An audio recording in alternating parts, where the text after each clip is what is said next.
Class 10 chemistry carbon and its compound part 3 है ये, ठीक है। प्रीवियस क्लास में हम लोगों ने सोप तक पढ़ा था, अब डिटर्जेंट से है, ठीक। डिटर्जेंट क्या होता है? It is a sodium salt of long chain of sulphonic acid. Detergent जो है वो सोडियम साल्ट का लॉन्ग चेन है सल्फोनिक एसिड का, ठीक। डिटर्जेंट को हम लोग हार्ड वाटर में यूज़ कर सकते हैं, लेकिन याद है कि हम लोग सोप को हार्ड वाटर में यूज़ नहीं करते थे। डिटर्जेंट का एग्जाम्पल दिया हुआ है। मिसल्स क्या होता है? The formation of cluster hydrophilic tails with dirt and grease is considered as micelles. Cluster का फॉर्मेशन होता है हाइड्रोफिलिक टेल्स का with dirts and grease, dirt गंदगी और ग्रीस के साथ जो होता है उसको हम लोग मिसल्स बोलते हैं, ठीक है। नेक्स्ट है the formation of micelles at low temperature and low concentration is considered as concentrated micelle formation. Micelles का फॉर्मेशन होता है लेकिन लो टेम्परेचर और लो कंसंट्रेशन में, तो उसको हम लोग कंसंट्रेटेड मिसल्स फॉर्मेशन बोल सकते हैं। फिर से एक बार, मिसल्स का फॉर्मेशन होता है लो टेम्परेचर और लो कंसंट्रेशन पे, तो उसको हम लोग कंसंट्रेटेड मिसल्स फॉर्मेशन बोल सकते हैं। अगर मिसल्स का ये अगर डेफिनेशन में प्रॉब्लम हो तो ये भी याद कर सकते हो, दोनों चलेगा, ठीक। Next, homologous series. Homologous series क्या होता है? Those type of series difference of CH2 group in a particular family is consider as homologous series. CH2 group का जो डिफरेंस होता है पार्टिकुलर फैमिली में, उसको होमोलोगस सीरीज बोलते हैं। ये डेफिनेशन से क्लियर नहीं हो रहा तो एक और मैंने डेफिनेशन लिखा है यहाँ पे। The difference of value of molecular mass is 14 is consider as homologous series.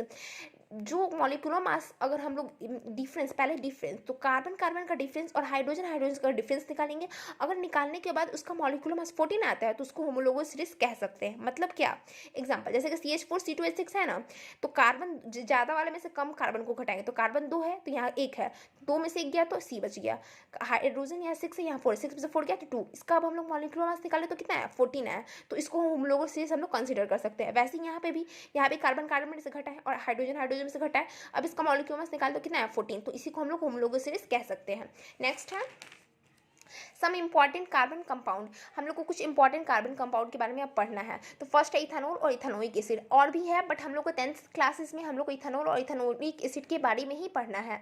Ethanol को हम लोग C2H5OH के नाम से कंपाउंड से डिनोट करते हैं और इथानोइक एसिड को CH3COOH के कंपाउंड से डिनोट करते हैं, ठीक। इथानोल को पहले हम लोग इथानोल के बारे में पढ़ेंगे। तो the chemical formula of ethanol, ethanol का केमिकल फॉर्मूला C2H5OH होता है। इथानोल जो होता है लिक्विड होता है रूम टेम्परेचर पे। इथानोल को यूज़ करते हैं मेडिसिन में। इथानोल जो होता है सॉल्युबल होता है वाटर में, लेकिन कोई भी रेशियो में सॉल्युबल होता है। अब केमिकल प्रॉपर्टीज़ पढ़ेंगे इथानोल का। फर्स्ट है इसमें reaction with sodium metal. Ethanol जो है सोडियम मेटल के साथ रिएक्ट करता है तो क्या बनाता है? तो लिखा है मैंने यहाँ पे, when ethanol react with sodium metal. जब इथानोल रिएक्ट करता है सोडियम मेटल के साथ तो formation of sodium ethoxide takes place. जब इथानोल रिएक्ट करता है सोडियम मेटल के साथ तो सोडियम इथोऑक्साइड बनाता है, ठीक। अब ये लिखा है कि इसी को मैंने यहाँ लिखा, या तो याद करो या तो याद करो, क्लियर। नेक्स्ट पॉइंट है इसमें reaction with concentrated sulphuric acid. जब इथानोल रिएक्ट करता है कॉन्सनट्रेटेड सल्फ्यूरिक एसिड के साथ तो लिखा है मैंने, when ethanol heated in the presence of concentrated sulphuric acid. जब इथानोल को हीट किया जाता है कॉन्सनट्रेटेड सल्फ्यूरिक एसिड का तो formation of ethene molecule takes place, तब फॉर्मेशन होता है इथेन मॉलिक्यूल का, ठीक है। यही इसी को मैंने ये लिखा, या तो याद करो या तो याद करो, ठीक। अब नेक्स्ट है इथानोइक एसिड। इथानोइक एसिड क्या होता है? तो इसका केमिकल फॉर्मूला ये होता है CH3COOH। और इसमें नेक्स्ट पॉइंट लिखा मैंने 5 to 8% solution ethanoic acid dissolve in water then formation of vinegar. जब 5 से 8% सॉल्यूशन इथानोइक एसिड का डिसॉल्व होता है वाटर में तब विनेगर का फॉर्मेशन होता है, क्लियर।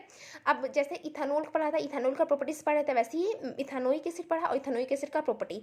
इसमें फर्स्ट लिखा reaction of ethanoic acid with ethanol then formation of ester take place. जब इथानोइक एसिड का रिएक्शन होता है इथानोल के साथ तो एस्टर का फॉर्मेशन होता है और वाटर भी फॉर्म होता है, ठीक है। सॉरी वाटर नहीं, हाइड्रोजन फॉर्म होता है। Now reaction with sodium hydroxide. जब इथानोइक एसिड सोडियम हाइड्रोक्साइड के रिएक्ट करता है तो क्या बनाता है? Sodium acetate and hydrogen takes place. जब इथानोइक एसिड रिएक्ट करता है सोडियम हाइड्रोक्साइड के साथ तो फॉर्मेशन होता है किसका? क्या बनता है? सोडियम एसिटेट एंड हाइड्रोजन बनता है, ठीक है। ये याद करो, ये याद करो, दोनों एक ही बात है, ठीक। अब लास्ट इस चैप्टर का लास्ट टॉपिक है कंबशन। कंबशन क्या होता है? When alkane family heated in the presence of hydrogen. जब अल्केन फैमिली को हीट करते हैं हाइड्रोजन के प्रेजेंस में, हाइड्रोजन या फिर एयर के प्रेजेंस में करते हैं हीट, तो इसका क्या बनता है? कार्बन डाइऑक्साइड और वाटर मॉलिक्यूल बनता है और इसी प्रोसेस को कंबशन बोलते हैं। फिर से एक बार, व्हेन अल्केन फैमिली को हीट किया जाता है हाइड्रोजन और एयर के प्रेजेंस में तब फॉर्मेशन होता है किसका? Carbon dioxide and water molecules का, और इसी को कंबशन बोलते हैं। CH4 ये इसका एग्जांपल लिखा हुआ है।